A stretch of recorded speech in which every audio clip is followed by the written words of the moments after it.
உச்சநீதிமன்றத்தில் 30 முதல் 40 ஆண்டுகளாக தேங்கி கிடக்கும் பல்லாயிரக்கணக்கான வழக்குகளை விரைந்து முடிப்பதற்காக தலைமை நீதிபதி சூரியகாந்த் அதிரடி நடவடிக்கையை மேற்கொண்டுள்ளார்.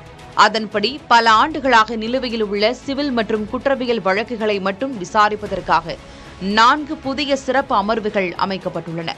தற்போதைய நிலவரப்படி உச்சநீதிமன்றத்தில் 96,000க்கும் அதிகமான வழக்குகள் நிலுவையில் உள்ளன. இதில் பல வழக்குகள் 30 ஆண்டுகளுக்கு மேலாக தீர்க்கப்படாமல் இருக்கின்றன. குறிப்பாக 1986ஆம் ஆண்டிலிருந்து ஒரு சிவில் வழக்கும் 1991ஆம் ஆண்டிலிருந்து ஒரு குற்றவியல் வழக்கும் இன்னும் நிலுவையில் உள்ளன. இந்த நீண்ட கால பின்னடைவை சரிசெய்ய 2 அமர்வுகள் பழமையான சிவில் வழக்குகளையும் மற்ற 2 அமர்வுகள் பழமையான குற்றவியல் வழக்குகளையும் விசாரிக்க ஏற்பாடு செய்யப்பட்டுள்ளது. அதன்படி இந்த அமர்வுகள் வாரத்தில் செவ்வாய், புதன் மற்றும் வியாழக்கிழமைகளில் பிரத்யேகமாக இந்த வழக்குகளை விசாரிக்கும் என தெரிவிக்கப்பட்டுள்ளது.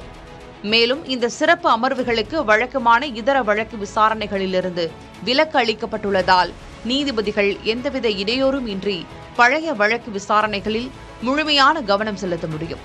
புதிய வழக்குகள் பெருமளவில் பதிவாவதால் ஏற்படும் சுமையை குறைக்கவும் நீதி வழங்குவதில் நிலவும் கால தாமதத்தை தவிர்க்கவும் இந்த புதிய முயற்சி கை கொடுக்கும் என எதிர்பார்க்கப்படுகிறது.